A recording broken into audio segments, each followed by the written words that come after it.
Hi friends, good evening to all. आज मैं एक महत्वपूर्ण सा विषय आप लोगों के समक्ष लाया हूँ।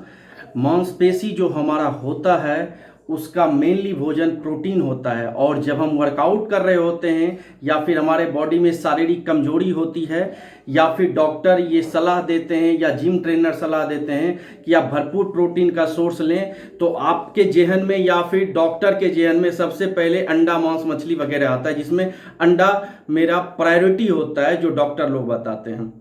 और कई कई जिम ट्रेनर तो ये भी कहते हैं कि आप 25 अंडे खाएं, 20 अंडे खाएं, 14 अंडे खाएं तो आपका पावर बढ़ेगा, आपकी मसल्स बढ़ेगी और आपका फैट बढ़ेगा। तो फिर आप उनके बहकावे में आ जाते हैं या फिर आप अपने अनुसार भी ऐसा करते हैं। तो मैं इसीलिए इस सब्जेक्ट पे आपसे थोड़ी सी बात करूंगा, आप समझ जाएंगे कि आपको कितना अंडा लेना है या फिर कितना उसका प्रोटीन लेना है जो आपके लिए सुटेबल हो। तो सबसे पहला तर्क ये आता है कि अगर आपको वर्कआउट करना है या फिर आपकी शारीरिक कमजोरी को दूर करना है तो आप अंडा ही खाएं। ठीक है, मैं मान लेता हूं आप अंडा खाते हैं, आप कुछ और नहीं खाते हैं, आपका प्रोटीन का सोर्स मेनली अंडा है और आप इसी पे हैं, तो आप 6 अंडा खा रहे हैं, 10 अंडा खा रहे हैं, जो भी खा रहे हैं। पहले मैं अंडे पे आता हूं। तो अगर आप पूरा अंडा खा रहे हैं तो फिर आप इसमें ये बात जान लें कि एक पूरा अंडा में जितना भी प्रोटीन होगा, जितना भी फैट होगा या फिर जितना भी कार्ब्स होगा, उसके अकॉर्डिंग बहुत सारा कोलेस्ट्रॉल होगा। एक अंडा में करीब करीब 210 मिलीग्राम कोलेस्ट्रॉल होता है। होल एक की बात कर रहा हूं मैं। तो कुछ जिम ट्रेनर ये सलाह देते हैं कि ये पीला वाला भाग छोड़ दो और व्हाइट वाला खाओ, क्योंकि आपको तो एक साथ 25 अंडे खाने की सलाह दे रहे हैं या 20 अंडे खाने की सलाह दे रहे हैं। तो आप क्या करेंगे कि पीले वाले भाग को निकालेंगे और उसके बाद उजला अंडा, जो उजला पार्ट होता है, वो खाना शुरू करेंगे।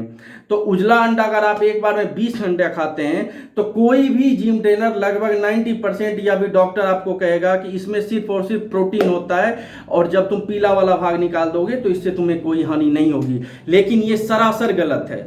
अगर आप पीला वाला भाग खाते हैं तो आपका VLDL बढ़ेगा, LDL बढ़ेगा, लो डेंसिटी लिपोप्रोटीन बढ़ेगा, फिर या फिर वेरी लो डेंसिटी लिपोप्रोटीन बढ़ेगा, जो भी है कोलेस्ट्रॉल का पार्ट है। और अगर आप योग पार्ट को, पीले भाग को छोड़ देते हैं तो भी आपके लिए बुरी बात है कि आप एक साथ अगर 20 अंडा खाते हैं और सिर्फ व्हाइट पार्ट में एक अंडा में लगभग 55 ग्राम 55 मिलीग्राम, सॉरी माफ कीजिएगा, 55 मिलीग्राम सोडियम होता है। अगर हम 100 ग्राम दाल खा रहे हैं तो लगभग 20 मिलीग्राम ही सोडियम है। लेकिन अगर हम एक अंडा खा रहे हैं, वो भी सिर्फ व्हाइट पार्ट खा रहे हैं, तो लगभग 55 मिलीग्राम सोडियम है। और इस औसत से अगर हम 20 अंडा एक बार में खा रहे हैं तो 1100 मिलीग्राम सोडियम हमारे पेट में जा रहा है। और ह्यूमन बॉडी के अकॉर्डिंग एक सामान्य लोग को जो वर्कआउट कर रहा है या फिर नहीं कर रहा है, उसको 2500 मिलीग्राम से मैक्सिमम 3000 मिलीग्राम के आसपास सोडियम खाना है।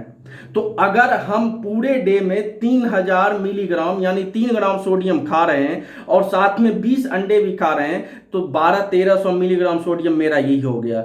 और सोडियम क्या करेगा ना कि सोडियम जब आपके बॉडी में जाएगा तो मेरा जो सोडियम और पोटेशियम का लेवल है ये बहुत ही खतरनाक है। जब हमारे बॉडी में 1 मिलीग्राम के आसपास ब्लड में पोटेशियम होता है और 99% सेल में पोटेशियम होता है, तो सोडियम जैसे ही ब्लड में जाता है, अगर एक्स्ट्रा हो जाता है तो पोटेशियम को पुश करता है, जिसके कारण से हमारे बॉडी में सबसे पहली कठिनाई ब्लड प्रेशर के रूप में आती है, फिर हार्ट डिजीज के रूप में आती है, फिर कोलेस्ट्रॉल बढ़ाएगी, इसके बाद वो किडनी रोग बढ़ाएगी। ऐसा एक दिन में नहीं होगा, लेकिन अगर आप इसकी डेली के रूटीन में आदत डालेंगे तो ऑब्वियसली किसी ना किसी दिन ऐसा जरूर होगा। इसलिए आप इससे बचें। और कोई भी जिम ट्रेनर या डॉक्टर आपको सलाह अगर दे रहा है कि आप 20 अंडे खाएं, 15 अंडे खाएं या फिर 25 अंडे खाएं, तो ये जान लें कि इतना नहीं खाना है। अगर कोई वर्कआउट नहीं कर रहे हैं तो वो 2 से 3 अंडे खाएं, और कोई अगर हैवी इंटेंस वर्कआउट कर रहे हैं, जिम में पावर लिफ्ट कर रहे हैं, वेट लिफ्ट कर रहे हैं, तो मैक्सिमम 5 अंडे खाएं, जो आपके बॉडी में जितने भी 16 केमिकल्स पाए जाते हैं सबको नेचुरल रखेगा, न्यूट्रल रखेगा। और इस बात पे आप ध्यान दें। मैं फिर से अगले चैप्टर में आपके साथ मुलाकात करूंगा। तब तक के लिए goodbye, thank you, good night.